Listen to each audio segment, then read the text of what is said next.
Oke semuanya, kembali lagi bersama Pras TV. Nah, di video kali ini kita akan melanjutkan spoiler Swallow Star. Mimin mau mengingatkan sekali lagi bahwa ini merupakan spoiler yang diambil dari novelnya, dan mungkin akan ada perbedaan dengan yang ada di animasi Donghua-nya, seperti halnya nama karakter dan juga yang lainnya. Lalu untuk video dan gambar, ini hanya footage atau ilustrasi. Nah, yuk kita push like terlebih dahulu ya guys ya, dan jangan lupa komennya. Oke, langsung saja. Melanjutkan cerita sebelumnya. Ketika mengetahui bahwa Funky terluka akibat serangan para serangga itu, membuat Lo Feng mengingat kembali kejadian di saat pertama kali mereka muncul di kerajaan dunia bawah. Pada saat itu, Lo Feng bisa melihat melalui simulasi kapal Yunmo-nya, yang dimana kekacauan yang disebabkan oleh ribuan serangga level unding tersebut membuat banyak sekali planet yang ada menjadi hancur oleh mereka. Menghancurkan banyak planet ini merupakan hal yang cukup sulit dilakukan, meskipun itu pejuang level Tuan Sektor dan Unding. Dengan kekuatan mereka untuk menghancurkan planet memerlukan energi yang cukup besar. Akan tetapi para serangga unding itu dapat menghancurkan ribuan planet dengan mudahnya. Nah, dengan kondisi terluka saja, bisa dibilang Funky cukup beruntung dan masih dapat melarikan diri dari para serangga unding tersebut. Menurut informasinya, klan serangga dapat menggunakan hukum asal di setiap serangan mereka. Dan inilah penyebabnya mengapa ras klan serangga menjadi ras elit yang dapat disandingkan dengan ras manusia. Dikatakan makhluk tertinggi di klan serangga jika ia sudah bergerak dengan kekuatan jiwanya saja dapat mengendalikan seluruh ras manusia dan pejuang yang berada di bawah level Universe Master. Bayangkan saja seberapa kuatnya kekuatan jiwa tersebut. Seperti yang diketahui, dari banyak prajurit serangga itu ada satu induk mereka yang berada di sarang, dan satu ekor indukan tersebutlah yang mengendalikan banyak sekali prajurit serangga. Jika indukan serangga memiliki level Tuan Sektor, maka ia dapat menghasilkan prajurit serangga dengan level Tuan Sektor juga, dan tentunya kekuatannya berada di bawah indukan tersebut. Dan sebelumnya ini mereka dikejar oleh prajurit serangga berlevel unding. Tentunya dengan begitu indukan serangga tersebut setidaknya berada di level unding juga, dan bisa jadi di level unding general atau unding king. Bahkan ras tanduk emas tidak akan berani membuat kekacauan pada ras serangga. Inilah perbandingan kekuatan mereka di alam semesta ini. Ketika Lo Feng mendengar itu, ia menahan napas dan tidak bisa berkata-kata. Menurut perkataan Funky, Yao Hai dan Jeffrey sebelumnya telah dikendalikan oleh ras serangga ini. Nah, karena mereka berdua berhasil disingkirkan, ras serangga menjadi marah dan mendatangi kerajaan dunia bawah untuk membalaskan dendam tersebut.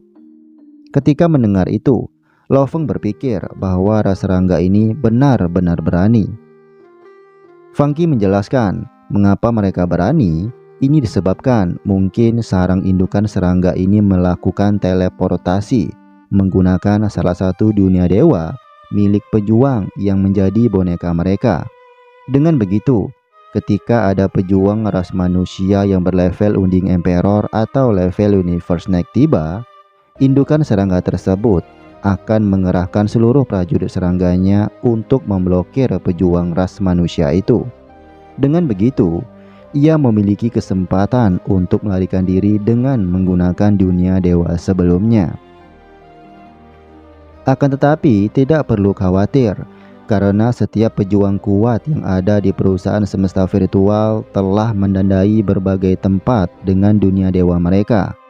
Dengan begitu, ketika mendengar ada invasi ras serangga di suatu kerajaan, maka mereka akan menggunakan kemampuan teleportasi dan bersiap untuk menghancurkan ras serangga tersebut. Setelah beberapa saat, situasi yang awalnya panik mulai sedikit tenang, dan mereka tidak membahas ras serangga lebih jauh. Kemudian para pemimpin tentara ke-9 kehilangan petunjuk mengenai 30 kapal antar bintangnya, membuat dirinya mulai khawatir dan segera mencari informasi mengenai anggotanya tersebut. Oke coy, hari agak hujan ya guys ya, jadi harap maklum karena suaranya tidak terlalu dengar. Oke, kita lanjut. Mendengar itu, Lo Feng menganggukkan kepalanya dan juga ikut membantu. Setelah mendapatkan informasinya, pemimpin tentara ke-9 kolektif terkejut bahwa dari banyaknya anggota yang ia bawa, mulai dari level universe, tuan domain, tuan sektor, dan Undiying, hanya sedikit dari mereka yang dapat bertahan dari ledakan supernova sebelumnya. Di antaranya yang bertahan 28 Undiying, 1900-an tuan sektor, 5900-an tuan domain, dan tidak ada satupun yang berhasil selamat di level universe. Diperkirakan ada sekitar 10 miliar lebih manusia yang modar di kerajaan dunia bawah akibat kekacauan yang disebabkan oleh ras serangga itu. Laporan ini membuat Lo Feng, Funky, dan pemimpin tentara ke-9 kolektif terdiam. Pada sebelumnya, pemimpin tentara ke-9 kolektif memiliki 30 Undiying, 3.000 tuan sektor, 30.000 tuan domain, dan 300.000 level universe. Namun sekarang hanya sedikit yang dapat bertahan.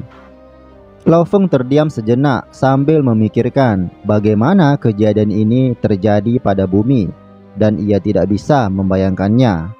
Ini adalah war antar ras, dan itu dapat terjadi kapan saja. Seperti yang kita ketahui, masing-masing ras memiliki makhluk absolut mereka. Dengan begitu, bagi mereka untuk menghancurkan suatu planet sangatlah mudah. Maka dari itu, Lo Feng diam-diam bertekad akan menjadi pejuang absolut dan terkuat di perusahaan semesta virtual. Tidak hanya itu, ia akan menjadi pejuang kuat dari ras manusia. Hanya ketika itu bisa terjadi, ia dapat melindungi bumi dan memasukkannya ke dalam dunia dewanya. Namun ada laporan baiknya. Sebelum mereka mengetek kerajaan dunia bawah, Lo Feng telah memerintahkan 7 Undiying dan beberapa tuan sektor dari tentara ke-9 untuk menangkap 3 tuan sektor yang berada di lokasi berbeda. Dengan begitu, ia akan dapat menyelesaikan seluruh misinya dengan baik. Seperti yang kita ketahui, Lo Feng telah berhasil mengekil Aifu yang merupakan tuan sektor faksi Yaohai dan Jeffrey. Maka dari itu tinggal 3 lagi dari mereka yang harus Lo Feng singkirkan. Akan tetapi sebelum sempat Lo Feng bersemangat, pemimpin tentara ke-9 kolektif mendapatkan laporan dari anggotanya yang lain bahwa ada sekitar 12 pejuang faksi Yaohai dan Jeffrey lain yang berhasil melarikan diri. Mendengar itu, Lo Feng mengerutkan alisnya. Bagaimana hal itu bisa terjadi? Tanya Lo Feng.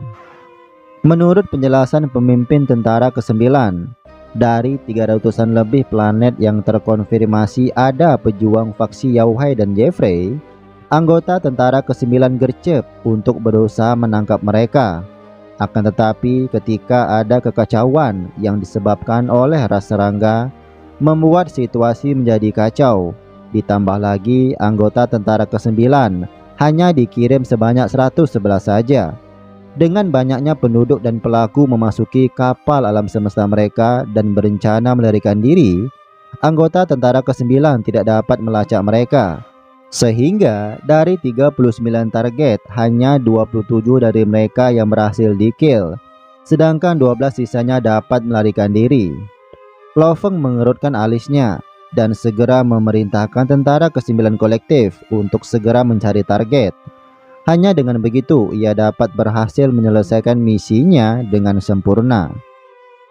Seperti yang diketahui, misi Lo Feng terbagi menjadi 3. Yang pertama mengekill dua undying yaitu Yao Hai dan Jeffrey, dan itu berhasil diselesaikan. Kedua, mengekill keempat tuan sektor dengan Lo Feng yang berhasil mengekill Aifu dan tiga lainnya sudah ditahan. Dengan begitu, hanya ketika Lo Feng mengekill tiga tuan sektor itu, maka misi Lo Feng yang ini selesai. Ketiga, mengekill seluruh faksi Yao Hai dan Jeffrey, dan itu diperkirakan ada sekitar 1,2 miliar pejuang, dan ada kesalahan di misi ketiga ini. Memang benar, untuk mengekill seluruh pejuang faksi Yao Hai itu sangatlah sulit dan membutuhkan informasi detail tempat mereka berada. Dengan sekali kesalahan saja, maka mereka akan kehilangan jejak target. Dan seperti inilah yang terjadi ketika anggota tentara ke-9 gagal menyergap target dan 12 dari mereka berhasil melarikan diri. Ketika mendengar Lo Feng memerintahkan untuk segera menemukan target, pemimpin tentara ke-9 kolektif menganggukkan kepalanya. Lo Feng hanya bisa berharap bahwa 12 target ini melarikan diri di planet kehidupan lain. Hanya dengan begitu, dengan informasi perusahaan semesta virtual, mereka akan dapat dideteksi. Akan tetapi, ketika mereka melarikan diri ke planet mineral dan tak berpenghuni, maka sudah pasti mereka akan sulit ditemukan. Namun, menurut perkataan pemimpin tentara ke-9, 12 target ini tidak akan mampu melakukan itu. Karena meskipun mereka pergi ke planet mineral dan tak berpenghuni, mereka perlu mengisi perut mereka. Jika itu terjadi, maka mereka mempertaruhkan hidup mereka sendiri. Akan tetapi yang menjadi beban pikiran Lo Feng bahwa misi ini hanya dibatasi waktu 1 tahun saja. Jika 12 target ini mampu bertahan selama 1 tahun, maka sudah pasti Lo Feng akan gagal. Kita hanya perlu melakukan yang terbaik, ucap Lo Feng. Setelah mengatakan itu, Lo Feng memerintahkan agar anggota tentara ke-9 membawa 3 tuan sektor yang ditangkap ke planet Red Dawn. Singkat cerita, Lo Feng dan yang lainnya telah sampai di planet Red Dawn dan memasuki ruangan. Di dalam ruangan itu tiba seorang pejuang undying dari tentara ke-9 kolektif. Ia segera memungkuk memberi hormat kepada Lo Feng dan memberitahu bahwa 3 tuan sektor telah berhasil dikurung dan berada di dunia dewanya. Keluarkan mereka, ucap Lo Feng. Mendengar itu, undying tersebut segera mengeluarkan kurungan yang berisi 3 tuan sektor. Menurut perkataannya, kurungan ini terbuat dari logam kelas E. Dengan begitu, pejuang level tuan sektor tidak akan dapat menghancurkannya. Namun, dengan kekuatan mereka bertiga, mereka dapat menerbangkannya. Terima kasih, silakan kembali, ucap DJ Funky Remake ya guys ya. Kemudian, Funky mengeluarkan tekanan kuat dan membuka kurungan tersebut. Ketika kurungannya dibuka, ketiga tuan sektor itu berteriak dan bertanya mengapa mereka ditangkap. Reaksi mereka berbeda-beda. Akan tetapi ketika merasakan tekanan dari banyak undying di sekitar, membuat mereka bertiga segera terdiam. Melihat itu, Lo Feng mengatakan, jika ingin bebas, maka kalahkan aku. Jika tidak, ucap Lo Feng dengan dingin. Mendengar itu, ketiga tuan sektor tersebut terkejut. Menurut informasinya, ketiga tuan sektor ini mereka adalah Gacy Li, Tan Bulin, dan Laide. Ketiga tuan sektor ini mengetahui bahwa Lo Feng adalah seorang jenius dari perusahaan semesta virtual. Akan tetapi, ketika Lo Feng mengatakan hal konyol ini, sepertinya kata tersebut melukai harga diri mereka sebagai pejuang level tuan sektor. Dan mereka kembali bersemangat untuk mendapatkan kebebasan dan membalas perkataan Lo Feng itu. Kemudian, Funky segera membuat ruang terpisah untuk adu mekanik tersebut. Pertama, Lo Feng berhadapan dengan Tan Bulin. Meskipun awalnya tampak imbang, akan tetapi ketika Lo Feng mengeluarkan kekuatan cakarnya, ia dengan mudahnya mengelus pipi dari Tan Bulin dan menyebabkan Tan Bulin terpental. Setelah mereka melakukan adu mekanik dan saling balas WA, Akhirnya Lo Feng berhasil memodarkan Tan Bulin. Wow, kejadiannya begitu cepat sampai Mimin tidak bisa bereaksi sama sekali ya guys ya. Pada saat ini Lo Feng dipenuhi dengan niat mengekil yang kasar. Karena sebelumnya ia sudah melihat banyak sekali pejuang yang tereliminasi akibat perbuatan ras serangga. Dengan begitu, ia akan melampiaskannya sekarang juga. Pertarungan sepihak ini juga berlaku pada Gacy Lee. Dengan elusan lembut Lo Feng, Gacy Lee bonyok dan berhasil disingkirkan dengan mudah. Kemudian, orang terakhir ialah Lady. Menurut informasinya, Lady memiliki kekuatan terkuat dari ketiganya. Karena Lo Feng berhasil mengalahkan kedua rekannya, dengan begitu ia tidak akan meremehkan Lo Feng. Ia akhirnya sadar, seorang jenius dari perusahaan semesta virtual di level Tuan Domain tingkat 9 dapat dengan mudahnya mengekil pejuang level Tuan Sektor tingkat 1 dan 2. Maka dari itu, ia tidak akan meremehkan Lo Feng dan akan mengeluarkan seluruh kemampuannya. Ketika mereka saling berhadap-hadapan, Lady menyerang Lo Feng dengan energi rohnya. Akan tetapi ia segera terkejut bahwa Lo Feng tidak terpengaruh sama sekali. Seperti yang Lo Feng ketahui, Lady merupakan seorang master mental di level Tuan Sektor tingkat 3 dan memiliki cukup pemahaman di dalam kekuatan hukum asalnya. Dengan bantuan dari energi dunianya, Lady dapat dengan mudahnya menekan Lo Feng. Untuk mengalahkannya, ini adalah ujian yang sebenarnya dari perusahaan semesta virtual inginkan dari Lo Feng. Maka dari itu, ia harus berusaha keras. Dan untuk mencegah ada kejadian yang tak terduga, Lo Feng sebelumnya membuat mode Mosanya berubah menjadi sebuah sword dengan inti kehidupan di dalamnya dan tergeletak di dalam kamarnya. Dengan begitu, ia dapat dengan tenang berhadapan dengan Lady. Meskipun ia kalah dan di-kill oleh Lady, ia akan dapat mereformasi ulang tubuhnya. Lo Feng juga terkejut ketika Void Pagoda yang berada di dalam pikirannya berhasil menahan serangan energi roh dari Lady. Seperti yang dijelaskan sebelumnya, tekanan energi roh Lo Feng berada di sekitaran 3200-an. Dengan tekanan sebesar ini, bahkan dapat melebihi kebanyakan pejuang level Unding Emperor. Ditambah, mental Lo Feng memang kuat, dan itu bisa dianggap setara dengan pejuang level unding biasa. Maka dari itu, ia dapat dengan mudahnya menahan serangan roh dari Lady.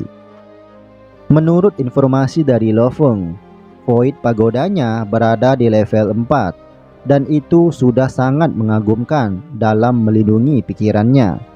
Dikatakan sebelum Master Huyanbo modar, Void Pagodanya berada di level 6.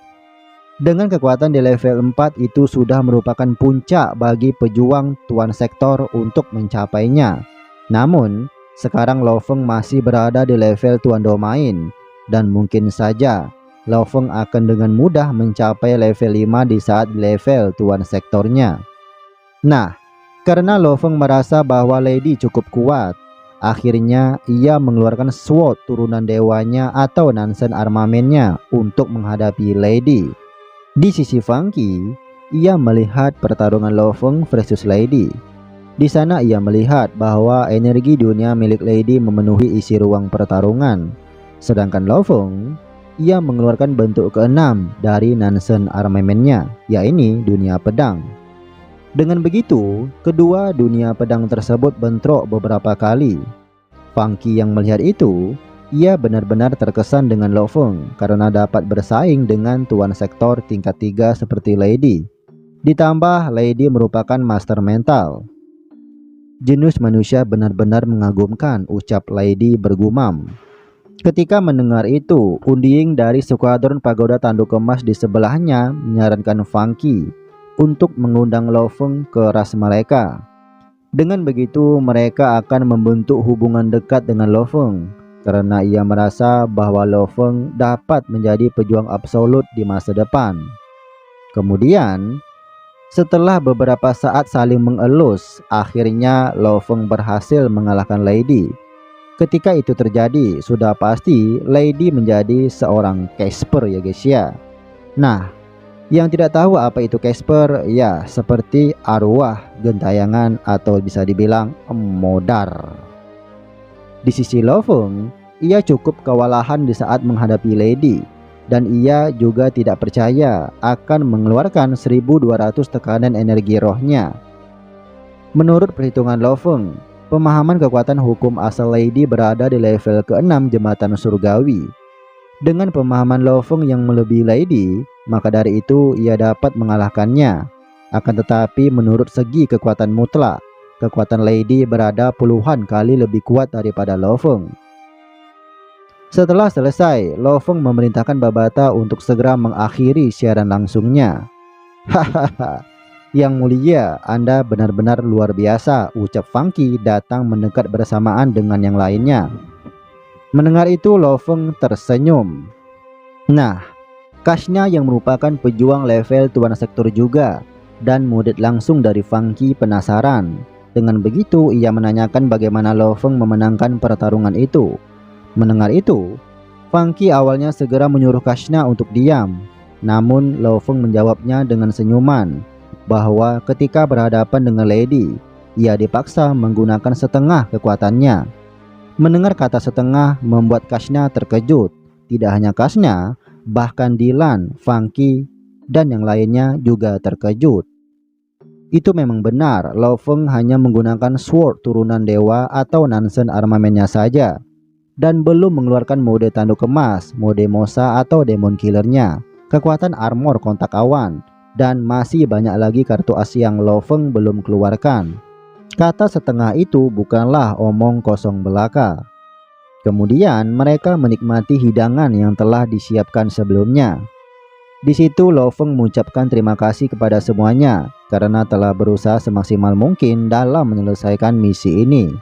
Nah, karena momennya pas, tetua Funky mengajak Lovung untuk singgah di kediaman mereka sebentar saja. Funky menjelaskan, ras mereka memiliki akar yang sangat panjang, dan itu sudah dimulai sejak zaman kuno. Apalagi mereka telah berjalan selama beberapa dekade bersama dengan ras manusia. Tidak hanya itu, ras tanduk emas memiliki beberapa rahasia unik dan aneh. Dan membicarakan hal yang lainnya, mereka mengetahui sword turunan dewa atau Nansen armamen yang Lovung gunakan sebelumnya. Mendengar itu, Lovung tercengang dan meminta Funky menjelaskannya lebih detail. Menurut penjelasan Funky, sword turunan dewa atau Nansen armamen merupakan salah satu dari 9 item dewa pejuang master mental. Tidak hanya dari ras manusia saja, bahkan ras lain juga menggunakannya. Akan tetapi sangat sedikit yang mengetahui bahwa sebenarnya Nansen armamen dibuat oleh sesepuh dari ras tanduk emas. Kumpulan sesepuh ini disebut sebagai Doyen. Mendengar itu, Lovung terkejut. Funky melanjutkan, di alam semesta ini, ras manusia mengatur ras mereka dengan menggunakan kekaisaran dan kerajaan. Akan tetapi untuk ras tanduk emas berbeda. Mereka memiliki ratusan ribu suku dan bersaing satu sama lain. Karena itulah, yang mengatur semua suku ini adalah lembaga Doyan atau Doyen. Hanya ketika seseorang sudah menjadi sesepuh, lumpuh, barulah mereka dapat memasuki lembaga ini. Para sesepuh ini berada di level apa? Tanya Lovung. Funky menjelaskan bahwa untuk menjadi seorang sesepuh, mereka harus memiliki kekuatan di level Universe Night atau kesatria alam semesta. Dan berapa jumlah sesepuh ini, Funky tidak mengetahuinya sama sekali. Ini adalah rahasia yang harus dijaga oleh suatu ras. Mendengar itu, Lovung terkejut. Dan sesepuh yang membuat sword turunan dewa atau Nansen armamen ini disebut sebagai Shi Luo Duo. Berkat Shi Luo Duo dulunya, ras tanduk emas dapat meroket di alam semesta ini. Akan tetapi ketika Shi Luo Duo memasuki wilayah rahasia, ia tidak pernah kembali sampai sekarang. Dan karena itu juga, ras tanduk emas mengalami kemunduran. Menurut Funky, sebelum Shi Luo Duo memasuki wilayah rahasia, ia meninggalkan sebuah tablet suci yang mirip dengan tablet Primal Chaos yang sebelumnya Lo Feng lihat di alam semesta primal. Maka dari itulah, ras tanduk emas yang benar-benar jeniuslah yang dapat mempelajarinya dan berhasil menerobos ke level Unding dengan itu. Sampai sekarang, belum ada generasi tanduk emas yang lain yang dapat menggantikan sosok si Luo Duo. Mendengar itu, Lo Feng tertegun. Ini bisa dibilang, si Luo Duo merupakan sosok yang sangat luar biasa di alam semesta ini. Dan bisa jadi, ia lebih kuat daripada Kaisar Qianwu yang merupakan seorang pejuang level Universe Night atau kesatria alam semesta. Hanya dengan begitu, ia dapat menopang seluruh ras di bawah kakinya. Jika tidak, maka ras tanduk emas masih akan berjaya tanpa dirinya. Nah, dengan begitu, ketika Lo Feng berkunjung ke kediaman mereka, maka Fang Qi sendiri yang akan berbicara dengan para doyen untuk memberikan kesempatan kepada Lo Feng agar mempelajari tablet tersebut. Dengan begitu, Lo Feng akan mendapatkan manfaat lebih. Namun, Fang Qi belum dapat menjamin 100% karena ini merupakan item sakral dari ras mereka. Mendengar itu, Lo Feng bersemangat. Seperti yang diketahui sebelumnya, kota Primal Chaos merupakan tempat yang berada di alam semesta primal, dan di sana banyak sekali pejuang Unding yang mempelajari 52 tablet yang ada. Dengan kekuatan misterius dari tablet tersebut, sudah banyak Unding Emperor lahir berkatnya. Dengan begitu, karena Fan Qi sebelumnya mengatakan bahwa tablet ini mirip seperti tablet yang ada di kota Primal Chaos, itu berarti ia akan dapat menambah pemahaman Lo Feng tentang hukum asal logam dan ruang. Dikatakan, belum ada tablet yang mengkhususkan mempelajari hukum asal emas atau logam dan ruang secara bersamaan. Dengan begitulah, Lo Feng tampak tertarik mempelajarinya. Nah, bagaimana dengan kelanjutan ceritanya? Oke, cukup sampai di sini dulu videonya. Jangan lupa push like dan komen ya guys ya, biar video ini muncul di beranda YouTube pecinta Sword Star. Oke, bye bye.